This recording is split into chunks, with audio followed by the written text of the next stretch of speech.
हवा से बात करता हुआ।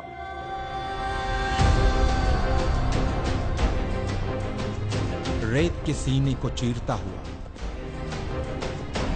बिजली की रफ्तार से कुछ हिंदुस्तानी सपूतों का एक छोटा सा कारनामा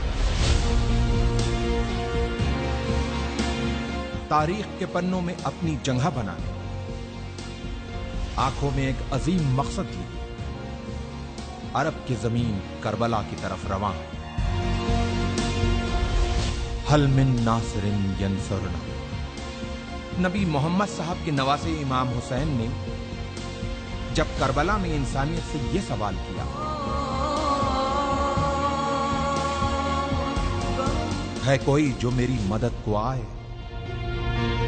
इतिहास ने देखा कि इंसानियत से किए गए इस सवाल के जवाब में इमाम की मदद के लिए अपने घरों से जो हक परस्त निकले, वो रसूल का कलमा पढ़ने वाले मुसलमानों के साथ साथ कांधे पे जनेऊ डाले, माथे पे तिलक लगाए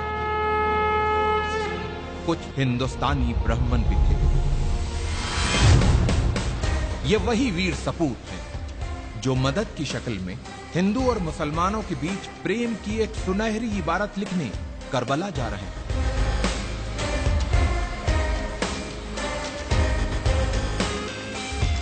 जालिम बादशाह यजीद अपनी हुकूमत के नशे में चूर होके इंसानियत का चेहरा बिगाड़ देना चाहता था,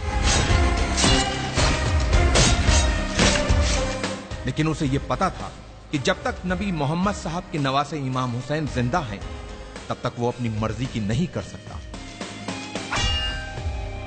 उसके इसी डर ने इमाम हुसैन को उनके परिवार के साथ करबला में घेर के उनसे अपनी हुकूमत के सामने सर झुकाने को कहा।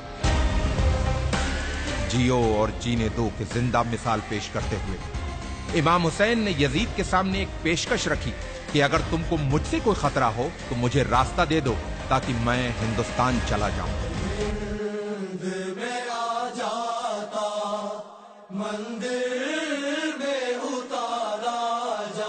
इमाम को दरियाए फरात के किनारे घेर लिया गया, उनके बच्चों और औरतों पर पानी बंद कर दिया गया।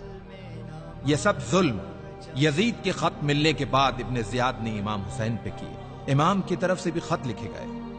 कहते हैं कि लोग मुसीबत में अपनों को याद करते हैं या फिर मुसीबत में जो साथ दे वही अपना होता है। इमाम हुसैन ने अपने बचपन के दोस्त हबीब को खत लिखकर मदद को बुलाया और दूसरा खत करबला से दूर, बहुत दूर भारत के एक हिंदू राजा के नाम लिखा गया। इमाम हुसैन के बेटे अली इब्ने हुसैन ने अपने भाई भारत के राजा समुद्रगुप्त के नाम लिखा था यह खत। सुनने में अटपटा लगने वाले इस रिश्ते का इतिहास गवाह है। लगभग 1400 साल पहले की बात है। ईरान के बादशाह जो पारसी मजहब से थे, उनकी दो बेटियां थी, मेहरबानो और शहरबानो।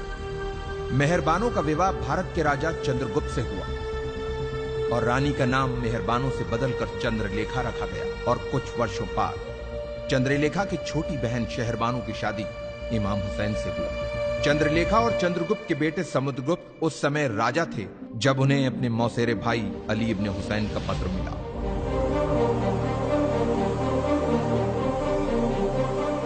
राजा समुद्रगुप्त ने जल्द ही वीर सैनिकों की एक टुकड़ी तैयार करके उसे करबला की तरफ रवाना किया।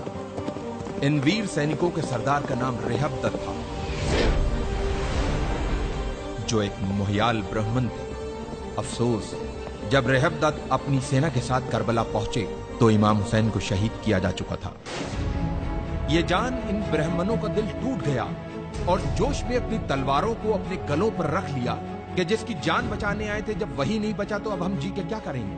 लेकिन इमाम के एक चाहने वाले अरब के वीर योद्धा जनाबे मुख्तार के मना करने पे इन वीर सैनिकों ने अपनी तलवारों को अपने गलों से हटाया और मुख्तार के साथ मिलके खूने इमाम हुसैन का बदला लेने के मकसद से दुश्मनों से एक यादगार युद्ध किया और उन्हें हिंदुस्तानी तलवार के जौहर दिखाए। इन वीर सैनिकों ने करबला में जहां पड़ाव डाला था, उस जगह को हिंदिया कहते हैं, जो जगह आज भी उसी नाम से मौजूद है। इन ब्राह्मणों में से कुछ करबला में वीर गति को प्राप्त हुए, कुछ वहीं बस गए और कुछ अपने देश भारत चले आए। इतिहास इन वीर ब्राह्मणों को हुसैनी ब्राह्मण के नाम से जानता है।